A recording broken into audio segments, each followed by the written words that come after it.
व्यक्तिगत द्वेष नाही किंवा व्यक्तिगत वादविवाद नाही, एक राजकीय मतभेद विचारधारेचा प्रश्न असतो.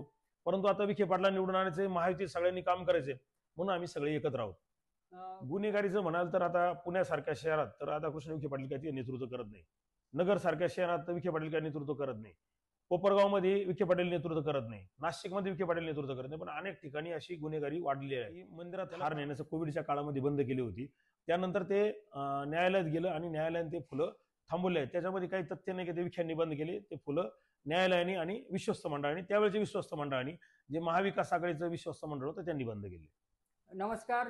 शिर्डी विधानसभा मतदारसंघाचे उमेदवार राधाकृष्ण विखे पाटील महायुतीचे उमेदवार आहेत आणि महायुतीचे घटक पक्ष असलेल्या शिवसेना शिंदे गटाचे जिल्हा प्रमुख कमलाकर कोते यांच्याकडे आपण आलो आहोत. काय नेमकं मतदारांच्या मनात आहे आणि कशा पद्धतीने हा प्रचार सुरू आहे आणि का मतदारांनी मतदान करावं याविषयी आपण त्यांच्या संग बोलणार आहोत. काय नेमकं परिस्थिती आहे मतदारसंघाची आणि कशा पद्धतीने आपण प्रचार करत आहात महायुतीचे घटक पक्ष म्हणून? शिर्डी विधानसभेमध्ये माननीय नामदार राधाकृष्ण विखे पाटलांच्या नेतृत्वाखाली ही निवडणूक होत आहे. ते स्वतः उमेदवार आहेत. गेल्या 40 वर्षापासून त्यांनी मोठं विकास कामे या मतदारसंघात केली आहेत. शिर्डी हा मतदारसंघ साईबाबांच्या नावाने ओळखला जातो. आता तुम्ही शिर्डीची परिस्थिती बघितली असेल तर शिर्डीला शुद्ध पाणी आहे. शिर्डी पूर्णपणे स्वच्छ आहे आणि स्वच्छतेचे पारितोषिक आपल्या शिर्डीला भेटले आहे. त्याचबरोबर शिर्डीला आता आपला जो ग्रामीण भाग आहे त्याला निळवंडेचं पाणी सुद्धा नामदार साहेबांच्या माध्यमातून आले आहे. त्याचबरोबर गोदावरी कालव्याच्या 200 कोटी रुपयाच्या निविदा सुद्धा निघाल्या आहेत खुलीकरण आणि रुंदीकरणाच्या. त्याचबरोबर आपल्या परिसरातील सर्व रस्ते हे चांगल्या स्थितीत आहे. डांबरीकरण झाले आहे, काँक्रिटीकरण झाले आहे आणि पाणी पुरवठा योजनेच्या माध्यमातून, जलजीवनच्या माध्यमातून प्रत्येक गावाला पाणी पुरवठा योजना नव्याने मंजूर झाली आहे आणि त्याचे कामं सुरू आहे. काही प्रगतीपथावर आहे, काही सुरू पण झाले आहे. तर अशा प्रकारे नामदार राधाकृष्ण विखे पाटलांनी या शिर्डी मतदारसंघात काम केलं आहे. त्याबरोबर माननीय मुख्यमंत्री या महाराष्ट्राचे एकनाथजी शिंदे साहेबांनी लाडकी बहीण जी योजना आणली, या माध्यमातून प्रत्येक घरामध्ये प्रत्येक महिलेला 7,500 रुपये मिळाले आणि एका मतदारसंघात किमान 8 ते 9 कोटी रुपये हे लाडक्या बहिणीच्या माध्यमातून आले आणि त्या माध्यमातून त्या लाडक्या बहिणीकडे जे पैसे आले ते छोट्या छोट्या व्यापाऱ्यांकडे आले. कापड दुकानदार असतील, भांड्याचे दुकानदार असतील, सोन्याचे दुकानदार असतील, छोटे छोटे जे दुकानदार आहे या सगळ्यांकडे आले. त्यामुळे छोट्या व्यापाऱ्यांना सुद्धा याचा मोठा फायदा झाला. त्याचबरोबर शेतकऱ्यांसाठी 1 रुपयात पीक विमा योजना आणली आणि त्याच्या माध्यमातून लाखो रुपये शेतकऱ्यांच्या खात्यात जमा झालेले आहे. पूर्वी राजीव गांधी, पंतप्रधान राजीव गांधी म्हणायचे की 1 रुपया दिल्लीहून निघाला तर लाभार्थीपर्यंत जाण्यापर्यंत 10 पैसे असायचे. आता माननीय नरेंद्र मोदी साहेबांच्या नेतृत्वाखाली हा पैसा तिथून 1 रुपया निघाला तर आपल्या लाभार्थ्याच्या खात्यात 1 रुपया जातो आणि याच्यात कुठेही करप्शन होत नाही आणि थेट लोकांना लाभ मिळतो. अशा अनेक योजना. आता आरोग्य विमा योजना आणली. 5 लाखापर्यंत आरोग्याचा प्रश्न सरकारने सोडवला आहे. तसेच एसटी मध्ये आपल्या ज्या लाडक्या बहिणी आहेत, महिला आहेत, यांना 50% फ्री केला आहे. आता लोक म्हणले 50% फ्री केलं, एसटीला गर्दी झाली. बरोबर आहे, एसटी जी तोट्यात होती ती सुद्धा नफ्यात आली आणि त्याच्यामुळे मोठं ट्रान्झॅक्शन फिरलं. तुम्ही बघत असाल की आता एसटीत बसायला जागा नसते, एवढ्या महिला भगिनी एसटीने प्रवास करतात. पूर्वी लोक एसटीत बसत नव्हते. त्याचबरोबर जे 75 वर्षापूर्वीचे लोक आहेत या सर्वांना एसटी प्रवास मोफत केला आहे. मग ते आपल्या मुलींकडे जातात, नातेवाईकांकडे जातात, त्यांचाही प्रवास सुरू आहे. अशा अनेक कल्याणकारी योजना महायुती सरकारने महाराष्ट्रामध्ये राबवलेल्या आहेत आणि नामदार राधाकृष्ण विखे पाटील हे शिर्डी विधानसभेमध्ये नव्हे तर नगर जिल्ह्यामध्ये अतिशय मोठ्या प्रमाणात विकास कामे करत असल्यामुळं त्यांना निश्चितच लोक निवडून देतील. एक महत्वाची गोष्ट सांगायची राहिली की आपल्या परिसरामध्ये हा जो आपला खंडकारांचा प्रश्न होता, तो खंडकारांचा प्रश्न सोडवला. त्यांच्या ताब्यात जमिनी दिल्या. जमिनी देऊन त्या वर्ग 2च्या जमिनी त्यांनी वर्ग 1 केला. त्याबरोबर 500 एकर जमिनीमध्ये शिर्डी शहरालगत मोठी MIDC सुरू केली जाते आणि त्या MIDCच्या प्रकल्पांमध्ये अनेक करारनामे केले आहेत.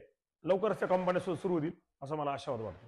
त्याचबरोबर 40 कोटी रुपये शिर्डीच्या थीम पार्कसाठी दिलेले आहेत आणि तो थीम पार्क सुद्धा सुरू होईल आणि त्यामुळे शिर्डी जो भाविक येतो, सगळ्यात मोठी समस्या शिर्डीची आहे की शिर्डीला भाविक थांबत नाही. गर्दी रोज 50,000 ते 1,00,000 भाविक येतात, पण दर्शन झाल्यानंतर करायचं काय म्हणून लोक दर्शन झाल्यानंतर निघून जातात. तर थीम पार्कच्या माध्यमातून लोक इथं थांबतील, इथं मुक्काम करतील. शिर्डीचा विकास झाला, शिर्डीमध्ये भाविक थांबला तर परिसराचा त्याचा 3-4 तालुक्याला इथं जवळच्या लगतच्या तालुक्यांना फायदा होतो. तसेच साईबाब संस्थांचे 598 कर्मचारी नामदार राधाकृष्ण विखे पाटलांनी परमनंट केले आहे. तर हे अनेक गोष्टी आहेत सांगण्यासारख्या, सरकारच्या अनेक चांगल्या योजना आहेत, त्याच्यामुळे लोक खुश आहेत आणि ते निश्चितच विखे पाटलांना माझा अंदाज आहे की 1.25 लाखाच्या मताधिक्याने ते निवडून देतील. अनेक ठिकाणी असा आरोप होतो की साईबाबांच्या समाधीवरील फुलं, मंदिरात जी जाणारी फुलं आहेत ती विखेंनी बंद केली किंवा त्यांच्या माध्यमातून बंद झाली किंवा त्यांच्या मनात आलं असतं ते सुरू करू शकले असते फुलं. बरोबर. काय नेमकं त्याबाबत? फुलं जी बंद केली, तर हा आरोप सरासर खोटा आहे की त्यांनी फुलं बंद केली. साईबाबा संस्थांचं विश्वस्त मंडळाने तसा ठराव केला होता की मंदिरात हार नेण्याचं कोविडच्या काळामध्ये बंद केली होती. त्यानंतर ते न्यायालयात गेलं आणि न्यायालयाने ते फुलं थांबवले आहेत. त्याच्यामध्ये काही तथ्य नाही की ते विखेंनी बंद केले. ते फुलं न्यायालयाने आणि विश्वस्त मंडळाने, त्यावेळेच्या विश्वस्त मंडळाने, जे महाविकास आघाडीचं विश्वस्त मंडळ होतं त्यांनी बंद केले. शिर्डीच्या अर्थकारणाला सुद्धा खीळ बसलेली आहे आणि त्याचं खापर सुद्धा विखेंवर फोडलं जातं विरोधकांकडून. कसं पाहत आहे? आता शिर्डीमध्ये जेव्हा भाविक येतो, तर आम्ही वारंवार ती गोष्ट सांगत असतो, जनजागृती करत असतो की शिर्डीत आलेल्या भाविकाला चांगली सुविधा दिली पाहिजे, चांगलं बोललं पाहिजे, चांगलं वागलं पाहिजे, त्यांची कुठेही लुटमार होता कामा नये आणि साई भक्त नाराज होऊन शिर्डीतून जाता कामा नये. साई भक्त, मी जसं सांगितलं की 50,000 ते 1,00,000 साई भक्त शिर्डीला दररोज येत असतो, परंतु दळणवळणाची साधनं उपलब्ध मोठ्या प्रमाणात झाली. ते रेल्वे स्टेशन आहे, विमानतळ आहे आणि शिर्डीला जोडणारे सगळे रस्ते हे चांगल्या प्रकारे समृद्धी झालेले आहे. त्यामुळे लोक शिर्डीत येतात आणि पटकनी दर्शन करून दुसरीकडे जातात, दुसऱ्या स्टेशनला भेट द्यायला जातात. त्यामुळे शिर्डीच्या अर्थकारणावर निश्चितच परिणाम झालेला आहे. परंतु त्याला राजकीयपेक्षा आपल्या इथल्याही काही लोकांची चुका आहे का त्या आपण सुधारवल्या पाहिजे आणि चांगल्या प्रकारे लोकांना सेवा दिली पाहिजे. निश्चितपणे आपलं आर्थिक सुबत्ता येऊ शकेल. गुन्हेगारीचं म्हणाल तर आता पुण्यासारख्या शहरात तर राधाकृष्ण विखे पाटील काही नेतृत्व करत नाही. नगर सारख्या शहरात विखे पाटील काही नेतृत्व करत नाही. कोपरगावमध्ये विखे पाटील नेतृत्व करत नाही. नाशिकमध्ये विखे पाटील नेतृत्व करत नाही. पण अनेक ठिकाणी अशी गुन्हेगारी वाढलेली आहे. त्याला कारण वेगवेगळे आहे. तरुणांमध्ये गुन्हेगारांबद्दल वाढतं आकर्षण, सहज उपलब्ध होणारे हत्यारं म्हणजे कट्टे असतील, चॉपर असतील हे, आणि बेरोजगारी असल्यामुळे किंवा नशेच्या आहारी गेल्यामुळे लोक हिंसक झाले आहे आणि अनेक तरुण हे गुन्हेगारीच्या नादी लागले आहे. त्यांना डॉन होण्याचं, गुन्हेगार होण्याचं एक आकर्षण निर्माण झालं असल्यामुळे, त्यांना त्याची कल्पना नसल्यामुळे ते लोक गुन्हेगारी जास्त वाढत आहे. त्याचबरोबर शिर्डी असं ठिकाण आहे, या ठिकाणी देशभरातून इथं जेवण मोफत आहे, इथं राहणं खाणं स्वस्त आहे, इथं सहज पैसा उपलब्ध होतो. म्हणून देशभरातले अनेक गुन्हेगार हे शिर्डीमध्ये वास्तव्यास आले आहे. अनेक बाहेर परप्रांतीय लोक इथं राहतात, त्यांचं शिर्डीची काहीही लगाव नाही. ते शिर्डीच्या मातृभूमीला काही मानत नाही. ते फक्त इथं पैसा कमवण्याचे ठिकाण मानतात आणि त्याच्यातून पैसा जमवतात. पैसा जमवला का त्यांना काहीतरी सुचतं किंवा कमी श्रमात मिळालेला पैसा असतो, त्याच्यामुळे तो वाम मार्गाला नेतो आणि त्यातून गुन्हेगारी वाढती. तर त्याला ठोस असं पोलिसांनी सुद्धा कारवाई केली पाहिजे. आपण नामदार राधाकृष्ण विखे पाटलांनी विनंती करून यापूर्वी सुद्धा अनेक मोहिमा अशा पोलिसांनी राबवल्या आहे गुन्हेगारी मोडण्याच्या. पुढच्या काळातही ही गुन्हेगारी मोडण्यासाठी राधाकृष्ण विखे पाटील निश्चित प्रयत्न करतील असं मला आशा वाटते. त्यांनी अनेकदा भाषणात सांगितलं की गुन्हेगारांना ठेचायचं, आमची गुन्हेगारांवर दहशत आहे आणि त्यांची दहशत इथं असल्याचं आरोप केला जातो.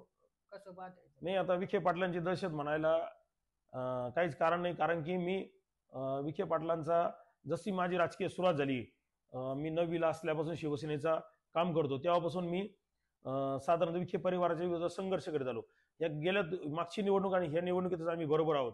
परंतु माझ्यावर जवळजवळ 49 गुन्हे दाखल होते. यामधले 40 गुन्हे असे होते ज्यामध्ये विखे पाटलांच्या विरुद्ध आंदोलन, मोर्चे केले म्हणून गुन्हे दाखल होते. माझ्यावर जवळजवळ 49 गुन्हे दाखल होते. यामधले 40 गुन्हे असे होते ज्यामध्ये विखे पाटलांच्या विरुद्ध आंदोलन, मोर्चे केले म्हणून गुन्हे दाखल होते.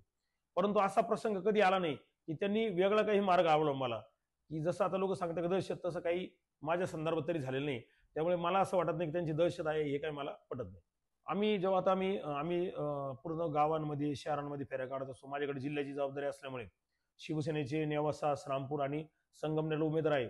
मी त्या ठिकाणी पण सातत्याने जात असतो आणि जसा वेळ मिळेल तसा शिर्डी मतदारसंघात प्रचार करत असतो. तर मी जेव्हा आमचे कैलास बापू कोते आम्ही जेव्हा फिरत असतो तर लोकांचा प्रतिसाद असे उत्तम आहे आणि मला असं वाटत नाही की कोणी घरी बसलेले. राष्ट्रवादीचे निलेश कोते असतील, संदीप सोनवणे असतील, हे सुद्धा चांगल्या प्रकारे त्यांची राष्ट्रवादी टीम काम करते. आमचे शिवसेनेचे शहर प्रमुख आहे योगेश जगताप, अनिल पवार, राहुल गोंदकर, सुनील बाराती, हे सुद्धा सक्रिय आहे प्रचारामध्ये. हे सर्व लोक प्रचारात झुकून देऊन काम करीत आहे आणि मला असं वाटत नाही की कोणी घरी बसलेलं आहे. आमदार साहेबांना जे मताधिक्य मिळणार आहे त्यामध्ये सगळ्यात मोठा वाटा शिवसेनेचा आणि राष्ट्रवादीचा असेल. विखे साहेबांचे लोक तर काम करतात, त्याबरोबर आमचाही वाटा त्यामध्ये असेल असं मला खात्री आहे. शिर्डीची राजकीय पार्श्वभूमी अशी आहे की पूर्वीपासूनच या शिर्डीचे जे आमचे पूर्वज होते, जे पूर्वी या गावचं नेतृत्व करत होते, यांनी एक प्रथा पाळली होती. हे सगळे एकमेकाचे नातेवाईक होते आणि नातेवाईक नसेल तर मित्र होते, मित्र नसेल तर प्रत्येकाचा संबंध होता, घराघरा शेजारी राहायचे, छोटं गाव होतं. त्यामुळे एक शिर्डीमध्ये एक चांगली निकोप अशी स्पर्धा राजकारणात आहे. जरी आपले व्यक्तिगत मतभेद असतील तर एका कधी शिर्डी म्हणून जेव्हा एकत्र यायचं असतं तेव्हा सर्वपक्षीय लोक त्यामध्ये एकत्र असतात. तसंच आता निवडणुकीचा काळ आहे. विखे पाटील म्हणून शिवसेना, भाजप, राष्ट्रवादी, शिवसेनेचे तसेच अंतर्गत मतभेद असणारे लोक हातात हात घालून प्रचार करतायत आणि सगळे एकोप्याने प्रचार करतायत. ही चांगली गोष्ट आहे आणि ही शिर्डीची राजकीय परंपरा आहे. याच पद्धतीने काम करतायत आणि पुढच्या भविष्य काळात म्हणत नगरपालिकेला वेगवेगळे लढू, ज्याचे त्याचे मार्ग वेगळे असतील, परंतु ती काही व्यक्तिगत द्वेष नाही किंवा व्यक्तिगत वादविवाद नाही. एक राजकीय मतभेद, विचारधारेचा प्रश्न असतो. परंतु आता विखे पाटला निवडून आणायचे, महायुतीत सगळ्यांनी काम करायचे, म्हणून आम्ही सगळे एकत्र आहोत. खासदार लोखंडेंना राहता तालुक्यातून चांगलं लीड भेटलं होतं, असं त्याच पद्धतीने राधाकृष्ण विखेंना सुद्धा मिळेल असा विश्वास आपल्याला आहे का? आणि कशा पद्धतीने आपण मतदारांना आवाहन कराल?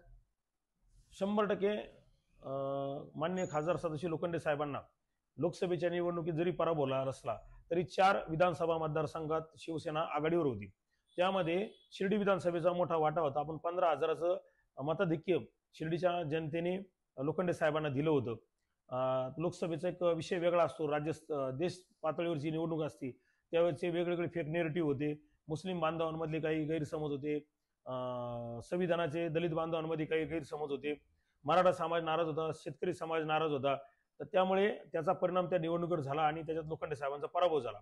परंतु या मतदारसंघात जशी 15,000 मताधिक्य मिळालं होतं, तसंच ही स्थानिक निवडणूक आहे, महाराष्ट्राच्या पातळीवरची आहे, गाव पातळीवरची आहे.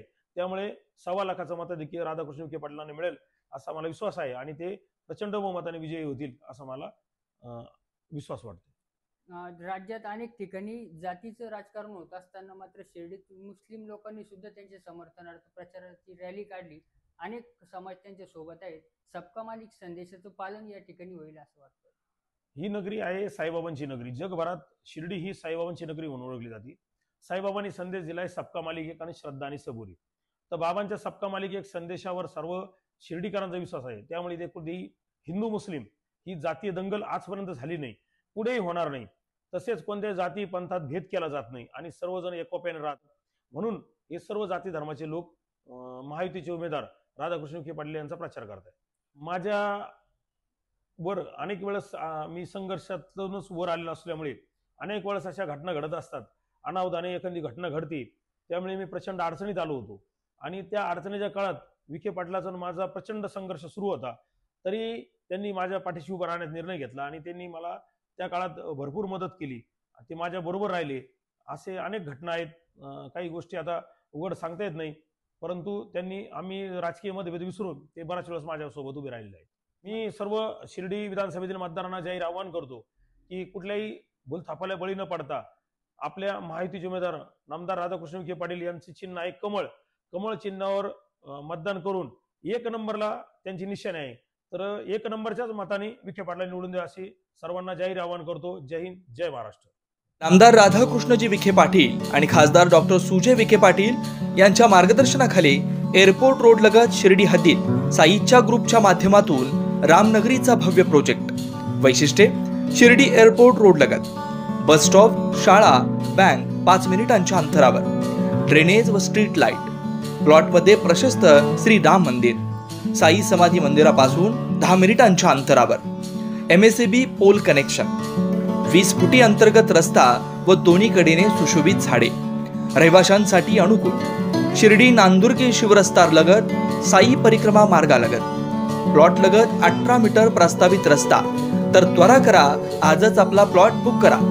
बुकिंगसाठी संपर्क करा श्री गणेश तोरडमल 99 21 21 95 61, श्री शुभम वेणुनाथ गोंदकर 97 67 06 66 85.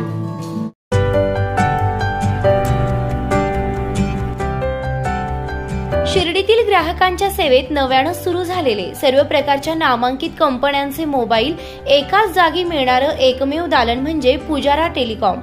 दीपावली निमित्त पुजारा टेलिकॉम आपल्या असंख्य ग्राहकांसाठी घेऊन आले आहे मोबाईल खरेदीवर भव्य बोनस ऑफर। यात कुपन स्क्रॅच करा आणि मिळवा चक्क 5 कोटींचा जॅकपॉट। त्याचबरोबर महिंद्रा कंपनीची थार, मोटरसायकल, फ्रीज, टीव्ही यांसह असंख्य बक्षिसे जिंकण्याची सुवर्ण संधी। तसेच प्रत्येक मोबाईल खरेदीवर आकर्षक भेटवस्तू सुद्धा। त्याचबरोबर ओप्पो मोबाईलसह अन्य मोबाईलवर भरघोस सूट। तर त्वरा करा, आपला मोबाईल आजच खरेदी करा आपल्या पुजारा टेलिकॉमवर। आमचा पत्ता भाजी मार्केट रोड, साई निर्माण कॉम्प्लेक्स, गाळा क्रमांक 4, संपर्क क्रमांक 7058787878 तसेच 8888857007।